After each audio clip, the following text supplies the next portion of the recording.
নমস্কার, আমি মামনি আর মামনি দিদি AWW ইউটিউব চ্যানেলে আপনাদের সবাইকে স্বাগত। চলে এসেছি আরও একটি রিকোয়েস্ট ভিডিও নিয়ে। আজকের ভিডিওটি রিকোয়েস্ট করেছেন, দেখুন 3 জন দিদি এখানে রিকোয়েস্ট করেছেন। একজন লিখেছেন কিভাবে স্তন্যপান দিবস পালন করতে হবে সেটা একটু জানাবেন দিদি।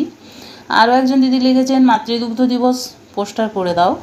আরেকজন দিদি লিখেছেন মাতৃদুগ্ধ দিবসের খাতা কিভাবে লিখব। আপনাদের এই প্রশ্নগুলোর উত্তর নিয়ে চলে এসেছি আজকের এই ভিডিও নিয়ে। দেখুন 1 আগস্ট থেকে 7 আগস্ট 2000 পর্যন্ত ওয়ার্ল্ড ব্রেস্ট ফিডিং উইককে আমাদের অঙ্গনবাড়ি দিদিদেরকে কী করতে হবে। 2 আগস্ট 2025 শনিবার কুইজ করতে হবে, কুইজ অন ব্রেস্ট ফিডিংয়ের ওপরে। এই দিনে মাতৃদুগ্ধ বিষয়ক একটি কুইজ প্রতিযোগিতা আয়োজন করতে হবে। এর মাধ্যমে মায়েরা, কিশোরী মেয়েরা এবং পরিবার ও সমাজের অন্যান্য সদস্যদের মধ্যে স্তন্যপানের গুরুত্ব, উপকারিতা ও সঠিক পদ্ধতি নিয়ে সচেতনতা বৃদ্ধি করা হবে। এটি একটি অংশগ্রহণমূলক কার্যক্রম যেখানে প্রশ্ন উত্তরের মাধ্যমে এটি শেখানো হবে। 5 তারিখে আমাদেরকে করতে হবে 5 আগস্ট 2025 মঙ্গলবার হোম ভিজিট, বাড়ি বাড়ি গিয়ে কাউন্সেলিং এবং IEC ও FAQS সহ সচেতনতামূলক হোম ভিজিট এবং IEC তথ্য ও শিক্ষা যোগাযোগ উপকরণ ও সাধারণ জিজ্ঞাসা নিয়ে কাউন্সেলিং। এতে আমরা দিদিরা বাড়ি বাড়ি গিয়ে আমাদের গর্ভবতী মা, স্তন্যদানকারী মা ও পরিবারের অন্যান্য সদস্যদের সঙ্গে দেখা করব। তাদের সঙ্গে IEC উপকরণ, পোস্টার, লিফলেট ইত্যাদি ব্যবহার করে স্তন্যপান সম্পর্কে আলোচনা ও কাউন্সেলিং করা হবে এবং সাধারণ কিছু জিজ্ঞাসার উত্তর দিয়ে আমরা সঠিক তথ্য দেব। এই দিন 6 আগস্ট 2025 বুধবার পড়ছে। এই দিন আমাদের অঙ্গনবাড়ি সেন্টার লেভেলে আমাদেরকে এই দিনটি পালন করতে হবে। সেদিন কি থাকবে না স্লোগান, ছড়া রচনা। মা এবং ঠাকুমারা এতে অংশগ্রহণ করবেন। স্তন্যপান বিষয়ে স্লোগান বা ছড়া লেখার আয়োজন, যেখানে মা ও ঠাকুমারা অংশ নেবেন। এই দিনে মায়েরা এবং দিদা, ঠাকুমা যেই থাকুক না কেন মাতৃদুগ্ধ বিষয়ক একটি স্লোগান বা রচনা ছড়া করবেন। এটি একটি সৃজনশীল কার্যক্রম যা মাতৃদুগ্ধ সম্পর্কে তাদের ভাবনা এবং অভিজ্ঞতা প্রকাশ করতে সাহায্য করবে। এর মাধ্যমে সমাজে এক ইতিবাচক বার্তা যাবে। এটি আরও উৎসাহিত করার জন্য প্রজেক্ট লেভেল থেকে বেস্ট যে স্লোগান থাকবে তাকে সার্টিফিকেটের ব্যবস্থা করা হয়েছে। 7 আগস্ট 2025 বৃহস্পতিবার বাবার অংশগ্রহণ। পরিবারের সিদ্ধান্ত গ্রহণকারীদের সাথে স্তন্যপান বিষয়ক সাপোর্টে বাবাদের অংশগ্রহণ। পরিবারের পুরুষ সদস্যদের নিয়ে প্লেট হাতে আলোচনা সভা করতে হবে। এই দিনে বাবারা ও পরিবারের অন্যান্য সিদ্ধান্ত গ্রহণকারী পুরুষ সদস্যরা অংশগ্রহণ করবেন একটি বিশেষ সেশনে। সেখানে আলোচনা করা হবে কিভাবে তারা স্তন্যদানকারী মাকে মানসিক ও পুষ্টিগত সহায়তা দিতে পারবেন। প্লেট হাতে প্রতীকী অংশগ্রহণের মাধ্যমে বোঝানো হবে যে মা যেন সঠিক পুষ্টি ও ভালোবাসা পান। এটি যৌথ পারিবারিক সহায়তার গুরুত্ব তুলে ধরবে। এবার একটি দিদি কমেন্ট করেছেন যে পোস্টার বানিয়ে দাও। দেখুন, আমি আর্ট পেপারের ওপর এরকম একটি পোস্টার বানিয়েছি। আমি কিছু ছবিগুলো কাগজ থেকে কেটে নিয়েছি। কেটে এখানে দেখুন আর্ট পেপারে চিটিয়েছি। সবার উপরে স্কেচ পেন দিয়ে আমি লিখেছি 1 আগস্ট থেকে 7 আগস্ট 2025। নিজের অঙ্গনবাড়ি কেন্দ্রের নাম, কেন্দ্র নাম্বার, মাতৃদুগ্ধ পান করছে এরকম একটি ছবি। তার সাথে লিখেছি দেখুন বিশ্ব মাতৃদুগ্ধ সপ্তাহ 2025। নিচে দেখুন একটি স্লোগান লিখেছি, মা যদি স্তন্যদান করে ঠিকভাবে শিশু বড় হবে সুস্থভাবে।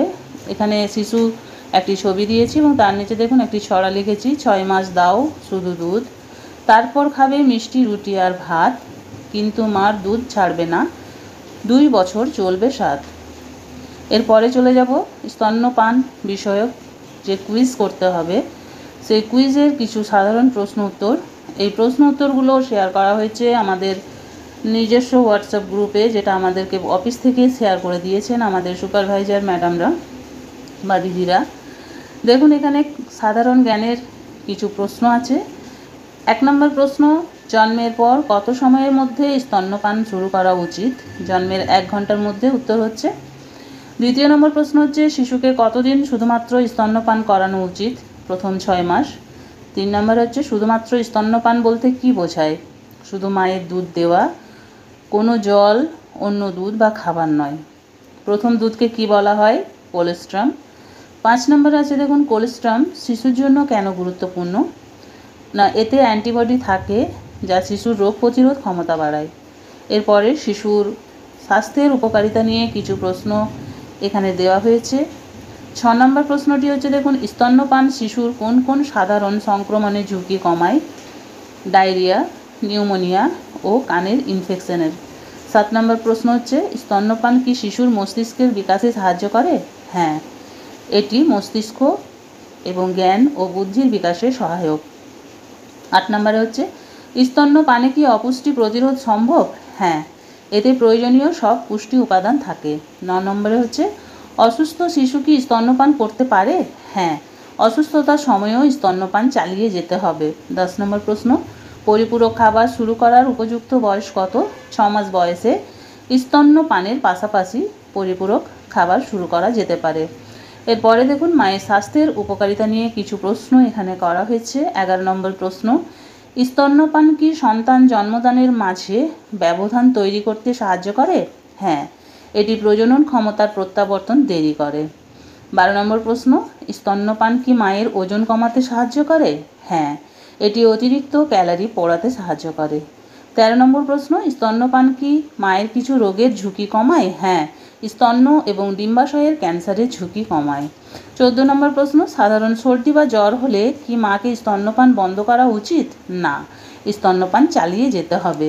15 নম্বর প্রশ্ন, স্তন্যপান কি জরায়ুকে স্বাভাবিক অবস্থায় ফিরিয়ে আনতে সাহায্য করে? হ্যাঁ, এতে জরায়ু সংকোচনে সাহায্য হয়। এরপরে সচেতনতা ও ভুল ধারণা সম্পর্কে কিছু প্রশ্ন। 16 নম্বর প্রশ্ন, গরমকালে কি শুধুমাত্র মায়ের দুধই শিশুর জন্য যথেষ্ট? হ্যাঁ, মায়ের দুধে পর্যাপ্ত জল থাকে। 17 নম্বর প্রশ্ন, গর্ভবতী হলে কি স্তন্যপান বন্ধ করতে হবে? না, সব সময় নয়, চিকিৎসকের পরামর্শ নেওয়া উচিত। কর্মরত মা কি স্তন্যপান চালিয়ে যেতে পারেন? হ্যাঁ, নিঃসৃত বুকের দুধ সংরক্ষণ করে খাওয়ানো যায়। স্তন্যপান কি জনসমক্ষে করানো যায়? হ্যাঁ, এবং প্রত্যেকের উচিত স্তন্যদায়ী মায়েদের প্রতি মর্যাদার সাথে সহযোগিতা করা। 20 নম্বর প্রশ্ন, বিশ্ব স্তন্যপান সপ্তাহ 2025-এর থিম কি? বুকের দুধ খাওয়ানোকে অগ্রাধিকার দিন, স্থায়ী সহায়তা ব্যবস্থা গড়ে তুলুন। উন্নত বিষয় ও ব্যবহারিক দিক। 21 নম্বর প্রশ্ন, প্রথম বুকের দুধ ফোর মিল্ক কি? এটি খাওয়ানোর শুরুতে পাতলা দুধ যা শিশুর তৃষ্ণা মেটায়। শেষের বুকের দুধ হাইড মিল্ক কি? খাওয়ানোর শেষের দিকে ঘন ও ফ্যাটযুক্ত দুধ যা ওজন বাড়াতে সাহায্য করে। কেন শিশুকে এক স্তন্য পুরোপুরি খাওয়ানোর পর অন্য স্তনে যেতে দেওয়া উচিত? যাতে সে উভয় দুধই পায়, ফোর মিল্ক এবং হাইড মিল্ক। ঘরোয়া তাপমাত্রায় 25 ডিগ্রি সেন্টিগ্রেড পর্যন্ত নিংড়ানো দুধ কতক্ষণ সংরক্ষণ করা যায়? 6 ঘন্টা।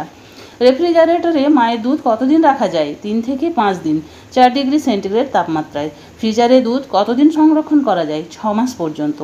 মিশ্র খাবারের পাশাপাশি স্তন্যপান কতদিন চালিয়ে যাওয়া উচিত? 2 বছর বা তার বেশি সময় পর্যন্ত। সঠিক স্তন্যপানের ভঙ্গি কি? না, শিশুর মাথা ও শরীর সোজা এবং এক লাইনে রেখে বুকের দিকে মুখ করে ধরে খাওয়ানো। সঠিক ল্যাঞ্চিং, ঠোঁট দিয়ে আঁকড়ে ধরা। কিভাবে বোঝা যায়? শিশুর মুখ যেন শুধুমাত্র স্তন্যবৃন্ত নয়, স্তন্যের পুরো কালো অংশ বা এরিলাকেও ঢেকে রাখে। স্তন্যপানের পরিবর্তে বোতলে খাওয়ানো কি উৎসাহিত দেওয়া উচিত? না, এটি সংক্রমণের ঝুঁকি ও নিপল বিভ্রান্তি বাড়ায়। খাওয়ানোর পর যত্ন ও শিশু সংকেত নিয়ে কিছু প্রশ্ন উত্তর। স্তন্যপানের পরে শিশুকে ঢেকুর তোলানো কেন জরুরি? যাতে গিলে ফেলা বাতাস বের হয়ে গিয়ে অস্বস্তি না হয়। শিশুকে কিভাবে ঢেকুর তোলানো হয়? শিশুকে সোজা করে ধরে পিঠে আলতো চাপ দিলে ঢেকুর ওঠে। শিশুর পেট ভরে গেছে কিনা বোঝার লক্ষণ কি? শিশু শান্ত হয়ে যাক, বুক থেকে মুখ সরিয়ে নেয়, ধীরে দুধ টানে বা ঘুমিয়ে পড়ে। শিশুর খিদে পাওয়ার সংকেত কি কি? ঠোঁট চাটে, হাত চষে, কান্নার আবেগ, আগের অস্থিরতা, স্তন্যের দিকে ঘোরে, স্তন্যের দিকে খুঁজতে থাকে বা মাথা ঘোরায়। মা কিভাবে বুঝবেন যে শিশু পর্যাপ্ত দুধ পাচ্ছে? দিনে 6 থেকে 8 বার প্রস্রাব, ওজন বৃদ্ধি এবং খাওয়ার পর সন্তুষ্ট থাকা। স্তন্যপানের সময় শিশু ঘুমিয়ে পড়লে কি করবেন? না, শিশুটি স্তন্যপানের সময় ঘুমিয়ে পড়লে কি করা উচিত? পা ঘষে, পিঠে চাপ দিয়ে বা স্তন্য পরিবর্তন করে আলতো করে জাগিয়ে খাওয়ানো উচিত। এরপর এই দিবস পালনের 20টি স্লোগান আমি আপনাদের সাথে শেয়ার করছি। প্রথম স্লোগানটি হচ্ছে দেখুন, মায়ের দুধ সেরা খাবার, শিশুর জন্য উপহার। 2 নম্বর হচ্ছে 6 মাস শুধু মায়ের দুধ, শিশুর হবে মজবুত দেহ ও মস্তিষ্ক। 3 নম্বর, মায়ের দুধে রোগ কমে, শিশুর হাসি মুখে জমে। 4 নম্বরে, মায়ের দুধে বাঁচে প্রাণ, সুস্থ থাকে সন্তান। 5 নম্বর, প্রথম ঘন্টা দুধ না ফেলা, শিশুর রোগ প্রতিরোধ বাড়াও। সোনার চেয়েও দামি দুধ, মায়ের দুধে সুস্থ শৈশব। শিশুর প্রথম টিকা, মায়ের দুধের তালিকা। শুধুই দুধ 6 মাস শিশুর জন্য স্বর্গের আস। প্রতি শিশুর প্রথম অধিকার মায়ের দুধ তার উপহার। জীবনের সেরা উপহার মায়ের দুধে ভালোবাসার। বুদ্ধি, শক্তি ও প্রতিরোধ সব মেলে মায়ের দুধে। শিশুর হাসি, সুস্থ দেহ মায়ের দুধেই পাওয়া যায় সে। প্রাকৃতিক উপহার মার দুধ, সুস্থ শিশুর মজবুত মূল। মা যদি স্তন্যদান করে ঠিকভাবে, শিশু বড় হবে সুস্থভাবে। মায়ের দুধ শিশুর হক, এইটুকু যেন করো কাজ ঠিক। মায়ের দুধ শিশুর অধিকার, দাও সকলে এই বার্তা সার। মায়ের দুধ শিশুর প্রথম খাদ্য, দাও তাকে সুস্থতার স্বাদ। মায়ের দুধ বাঁচায় প্রাণ, দেয় ভবিষ্যতে সুলভ গান। সবার আগে স্তন্যদান, তাহলে শিশু সুস্থবান। প্রতিটি মা হন সচেতন, মায়ের দুধেই শিশুর জীবন। এবার 5টি ছোট ছোট ছড়াও আমি আপনাদের সাথে শেয়ার করে দিচ্ছি। 1 নম্বর ছড়া হচ্ছে, দেখুন, মায়ের দুধে জীবন শুরু, তাতে আছে যত্ন, ঔষধ আর গুরু। রোগ প্রতিরোধ শক্তি দেয়, শিশুর হাসি মুখে রয়ে যায়। 2 নম্বর ছড়া কি, 6 মাস দাও শুধু দুধ, তারপর খাবে মিষ্টি রুটি আর ভাত, কিন্তু মার দুধ ছাড়বে না, 2 বছর চলবে সাথ। 3 নম্বর ছড়াটা কি দেখুন, প্রথম দুধ হলো সোনা, শিশুর প্রাণে বাজে বিনা, শক্তি জ্ঞান ভালোবাসা, মায়ের দুধেই সব আশা। এই ছড়া এবং স্লোগানগুলি মায়েদেরকে বলবেন লিখে নিয়ে আসতে, পোস্টারের মতো করে বা স্লোগানের মতো করে তারা লিখে আনবেন। বেস্ট যে ছড়া বা স্লোগান হবে সেটা বেছে নেওয়া হবে প্রজেক্ট থেকে, এবং সেই মাকে একটি সার্টিফিকেট দেওয়া হবে। 4 নম্বর ছড়াটি দেখুন, মার কোলে শান্তি মেলে, দুধে পুষ্টি দেহে খেল, মা যদি দেয় বুকের দুধ, শিশু পায় জীবনের রসদ। 5 নম্বর ছড়া, শুধুই দুধ 6টি মাস, শিশু পাবে জীবন আস, তপ্ত বুকের ভালোবাসা, মার দুধে গড়ে আশা। এবার একজন দিদি কমেন্ট করেছিলেন যে মাতৃদুগ্ধ এই যে সপ্তাহ পালন করছেন, তার খাতা তারা কিভাবে লিখবেন। কোনো ওয়ার্কার দিদি যদি এর খাতাটি লিখতে চান, তাহলে আপনারা খাতাটি এভাবে লিখতে পারেন। আমি সহজ ভাষায় কিভাবে লিখবেন সেটি বলে দিচ্ছি। সবার প্রথমে তারিখটি দেবেন 1 আগস্ট, যেদিন আপনারা মিটিংটি করবেন সেই দিনের তারিখটি আপনারা দেবেন। তারপরে নিজের অঙ্গনবাড়ি কেন্দ্রের নাম আপনারা লিখবেন। আজকের মিটিংয়ের কি বিষয়বস্তু সেটি লিখবেন।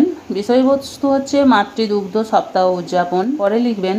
বিষয়বস্তু লেখার পরে লিখবেন, আজ মাতৃদুগ্ধ সপ্তাহ উপলক্ষে মাদার্স মিটিং অনুষ্ঠিত হলো। এই মিটিংয়ে মাতৃদুগ্ধের গুরুত্ব নিয়ে আলোচনা করা হয়। উপস্থিত মায়েদের নিচের বিষয়গুলি সহজ ভাষায় বোঝানো হয়। কি কি বোঝানো হয় মায়েদেরকে? না, মায়ের দুধ কেন সবচেয়ে উপকারী, শিশুর জন্য এটি সম্পূর্ণ খাবার, মায়ের দুধ শিশুর রোগ প্রতিরোধ শক্তি বাড়ায়, মায়ের দুধ শিশুদের সহজে হজম হয়, শিশুর জন্মের 1 ঘন্টার মধ্যেই মায়ের বুকের দুধ খাওয়ানো জরুরি, 6 মাস বয়স পর্যন্ত শিশু শুধু মায়ের দুধই খাবে এবং শিশুকে শুধু মায়ের দুধই দেওয়া উচিত, যেটাকে বলা হয় এক্সক্লুসিভ ব্রেস্ট ফিডিং।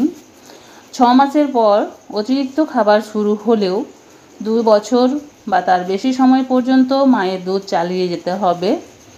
মায়ের দুধে কোনো খরচ নেই, এটি পরিষ্কার এবং নিরাপদ। আরও কিছু ভুল ধারণা আমাদের মায়েদের মনে এখনও আছে, যেমন আমার বুকের দুধ কম হচ্ছে, বাচ্চা আমার মোটা হচ্ছে না। এইসব ভুল মায়েদেরকে ভাঙাতে হবে। এই সমস্ত কিছু আলোচনা করে উপস্থিত যতজন মা থাকবেন তাদের সবার স্বাক্ষর করিয়ে নেবেন 1 2 3 4 করে নাম্বার দিয়ে। এরপরে আপনি চাইলে এটির প্রমাণ রাখার জন্য ছবি তুলতে পারেন। আপনি মিটিংয়ে ছবি তুলে রাখুন এবং রেজিস্টারে সেই ছবি আপনি যুক্ত করতে পারেন।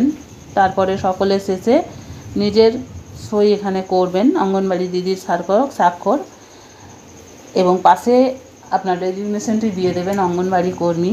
আজকের ভিডিওটি ভালো লাগলে একটি লাইক করুন। আমার চ্যানেলে নতুন হয়ে থাকলে চ্যানেলটি সাবস্ক্রাইব করুন এবং ভিডিওটি বেশি বেশি শেয়ার করুন, যাতে আমাদের অন্যান্য দিদিদের কাছে পৌঁছে যায়। আজ এই পর্যন্তই, আবার চলে আসবো আরও একটি নতুন ভিডিও নিয়ে। ততক্ষণ সবাই ভালো থাকুন, সুস্থ থাকুন। ওকে, বাই বাই।